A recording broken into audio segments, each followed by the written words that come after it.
Hi, and thanks for joining me today. I'm Cheryl Butler, and you're listening to the Mighty Mommy's Quick and Dirty Tips podcast, which will help make your life as a parent a little bit easier and a lot more fun. Welcome.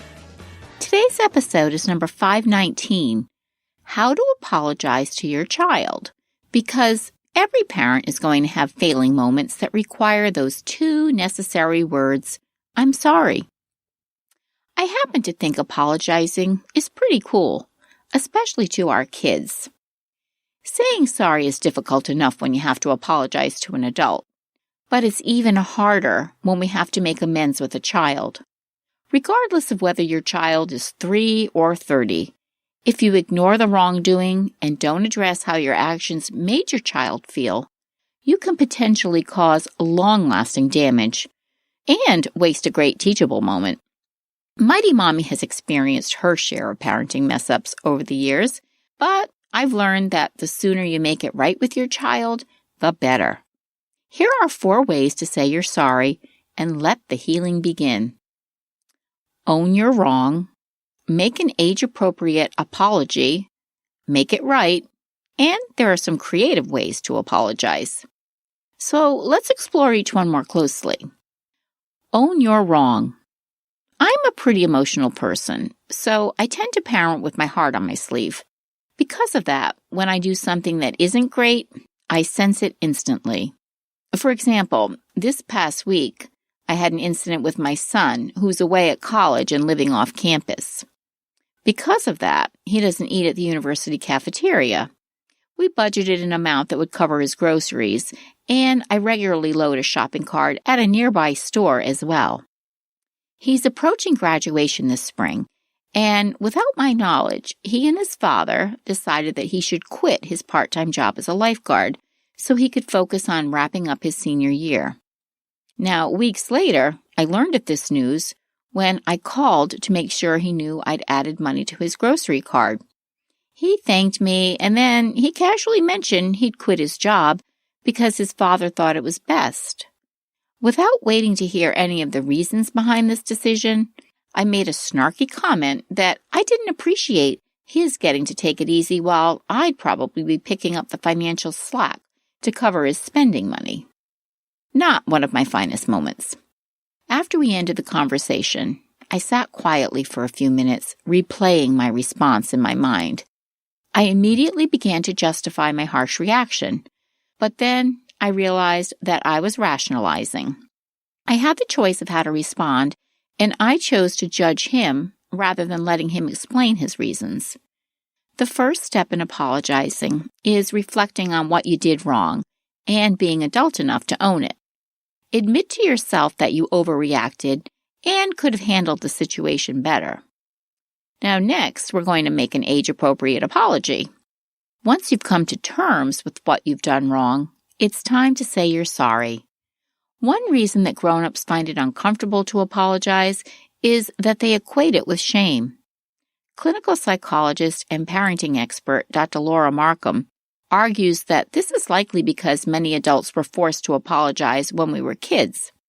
In How and When to Apologize to Your Child, Markham explains that apologies are important teachable moments and that an apology can help make the person you've hurt feel better about you.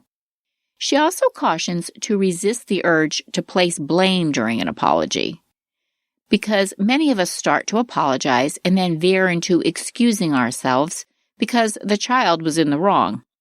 Sure, I yelled, but you deserved it.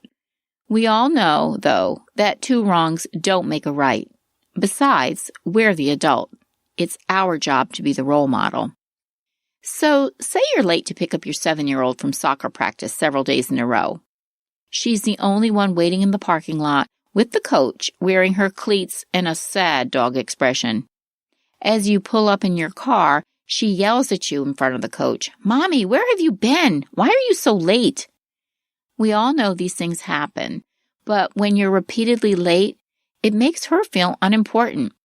So first, acknowledge her feelings of frustration. Empathize with her that it was probably terrible having to wait alone with the coach while all the other children had been picked up. Next, admit that you simply lost track of time. Admit to feeling badly about it and promise that it won't happen again. Look at her in the eyes when you're talking and be sincere in your words. Oh, and don't forget an apology to the coach in front of your child for keeping him waiting too. Although he's no longer 7, my son also required an apology from me. Unfortunately, I had to do it over the phone.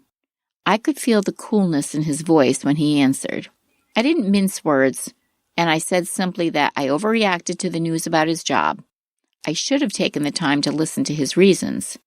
He was quiet for a few seconds, and he admitted that he was angry with me. This then opened the door for him to explain that his father strongly encouraged it, and his father had agreed to give him the spending money that he would have earned for the rest of the semester. Now, had I not been so quick to judge, he could have shared that piece of information with me before I blew up. He accepted my apology right away, and then he began excitedly talking about his upcoming spring training trip for baseball.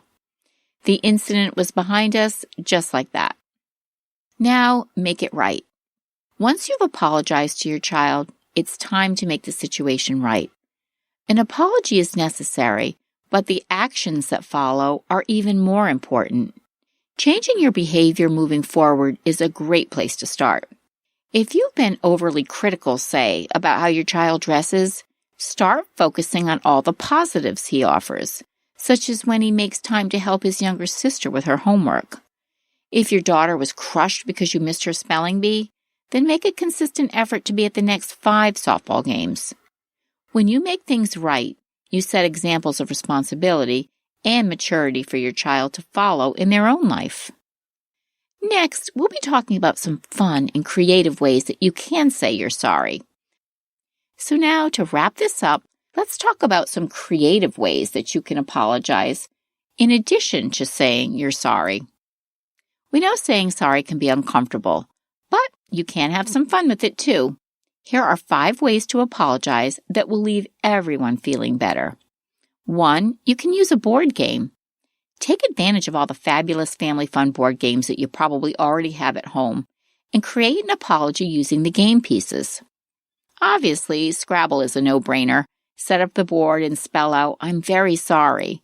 Or you could use a deck of cards and tape a message to random cards, such as all the jacks in the pile, saying, "I'm so sorry I hurt you," or "I blew it, I'm sorry."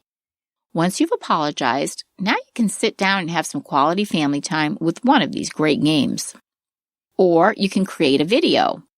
With all the modern-day technology available to us today, particularly if you own a smartphone, saying sorry with a video apology is easier than ever. This is best for the teens in your life. Simply record your heartfelt apology and send it to the child you've hurt. You can go even further and create a YouTube video. Imagine if your apology goes viral. Depending on your views on internet fame, this could be a positive or a negative. Or how about an apology in a bottle? You're sure to get your family's attention if you say you're sorry with a written message in a bottle. Throwing it in the deep blue sea isn't necessary, but leaving a bottle near the sink in the bathroom or even in the fridge next to the milk can be just as effective. You can buy these bottles at your local craft store or use empty water bottles. Fill them with sparkly confetti or little chocolates to make the apology even sweeter. Or how about a scavenger hunt? If you want to add a bit of fun and mystery to your apology, plan a scavenger hunt. Come up with a handful of written clues. And at the end of the chase, you can have cards or handwritten notes for the one you've hurt. Part of your apology might include treating them for a pizza or a night out to the movies. And last, a turn-down service apology. One of the highlights of staying at a really nice hotel is the evening turn-down service. You can do the same for your child, only you'll leave a handwritten apology along with any other treats and delights that will help put you back into good graces. How do you handle apologies with your kids? Please share your thoughts in the comments section at quickanddirtytips.com/mighty-mommy, or you can post your ideas on the Mighty Mommy Facebook page. If you have friends and family that would enjoy listening as well, I'd love it if you'd share the link to this podcast and refer them to the website which again is www.quickanddirtytips.com/mighty-mommy. Enjoy some fun with your family this week. As always, thanks so much for listening, and until next time, happy parenting.